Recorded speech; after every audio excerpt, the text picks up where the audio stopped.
नमस्कार भैया, हम अवनीश राय पत्रकार। आज बहुत दिन बाद पंकज राय हमार मित्र हवन, इनका पाली हाउस पर ऑर्गेनिक पॉइंट पर बहुत दिन के बाद आइल बनी। और बहुत लोग का यह आरोप रहल है कि पंकज राय के बेवजह प्रमोशन इतना दिहल जाता, बहुत कुछ अब नहीं खन कर। तो 3-4 महीना का गैप के बाद हम इनका ऑर्गेनिक पॉइंट पर आइल बानी।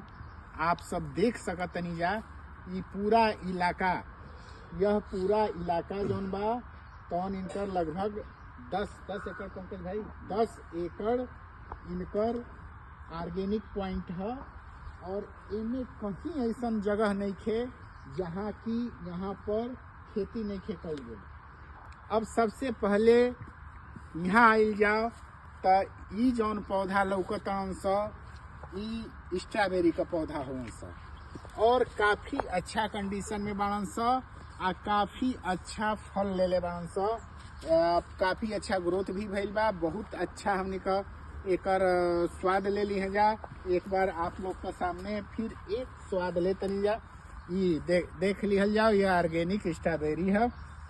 और कितना एरिया में बा पंकज भाई? आधा एकड़ में यह व्यावसायिक खेती कईल गई बा। ओकरा बाद इधर जब हमनी का देखल जाई तो यहाँ पर विभिन्न प्रकार का गेंदा का फूल का खेती कईल बा। ये 2 रो में इधर बा और उधर जौन बा दूसरा टाइप का गेंदा का फूल बा। एकरा बाद यहाँ से फिर हम लोग यहाँ पर आई जा तो यहाँ पर पंकज भाई आओ। अब ये बतावा, ये शिमला मिर्च है। शिमला मिर्च का खेती पहले नेट सेड हाउस में होता रहा है, लेकिन ये पहला व्यक्ति बान जौन हर एक किसान के यह समझौलन कि नहीं एके ओपन फील्ड में भी एकर खेती हो सकेला और यहाँ बड़ा पैमाना पर हो सकेला। थोड़ा शिमला मिर्च के बारे में बताओ, कितना में एरिया में एकर खेती बा? 3 एकड़ में। 3 एकड़। थोड़ा कैमरा इधर। 3 एकड़ में एकर खेती कईल बा। शिमला मिर्च के 3 एकड़ में कईल बा खेती। अब बताओ 3 एकड़ में एकर पैदावार का स्थिति बा? सक्सेस बा बाहर की नहीं खे सक्सेस? नहीं तो दूसरी साल बा, अगली साल 1 एकड़ रहे, उससे अच्छा मुनाफा भइल देबे। 3 एकड़ कईल बा। अच्छा बाटे। अभी तो शुरुआत बा निकले का पौधा। उत्पादन अभी 20 कुंटल तक टूटल बा।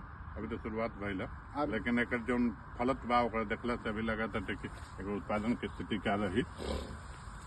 आप देखब तो एक पौधा में कम से कम 20 से 25 लगल बटे फूल से लेके वो। ये हो गई शिमला मिर्च। आप सब देख लेंगे कितना खेती भइल बा। ओकरा बाद इधर भी शिमला मिर्च। तब उसके बाद आप सब उधर देखेंगे ऑर्गेनिक केला का खेती कईल बा। अगर कैमरा पाज हो सकेला तो ओके थोड़ा सा रोक करके आगे का हम दिखाओ तन वीडियो। एक बार फिर हमने का देखल जाओ कि सेकेंड दूसरा पॉइंट बा। ये जगह पर आई बन जा, आप सब देख सकतन जा। यह केला का खेती कितना में बा पंकज भाई? 3 एकड़ में। 3 एकड़ में केला का खेती बा और काफी एकर पौधा अच्छा बड़न सा।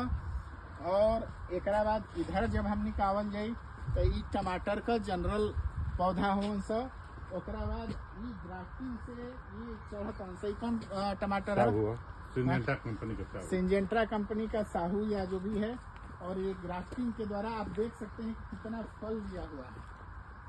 आप देख सकते हैं कि काफी फल लिया हुआ है। और इसके बाद हम लोग इधर चलते हैं और यहाँ पर देखेंगे कि अभी एक बीन्स है। और यह बीन्स आम बीन्स नहीं है, ये भी ग्राफ्टिंग वाला है। और ये देख रहे हैं कि इसके लिए रस्सियाँ बांधी गई है और उस पे चढ़ रहा है। और काफी समय से पैदावार कितने दिन से निकल रहा है? ये भी 15-20 दिन से निकल रहा है। काफी अच्छा है। और देख सकते हैं कितना सुसज्जित ढंग से इसकी खेती की गई है।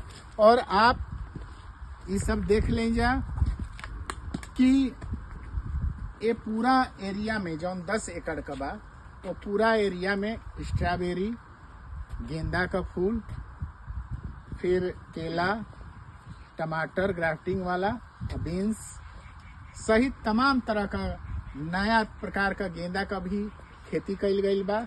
अब ऐसन में उ लोग के आज जवाब बा, जे कहेला कि पंकज अब नहीं खन करत। ये 10 एकड़ में सब देख सकेला कि कितना बढ़िया खेती कईल गईल बा। पाली हाउस पूरा जिला भर में बहुत लोग लगौले बान, नेट शेड हाउस पूरा जिला भर में बहुत लगौले बान, लेकिन अगर धरातल पर जौन दिखता तो वह करीमदीनपुर का पंकज राय का नेट शेड हाउस ही दिखत है। ऐसन में हर आदमी जरूर यहाँ पर यही वजह से आवता, यही वजह से इनकर जौन भी प्रमोशन बा खेती का कईल जाता है। धन्यवाद।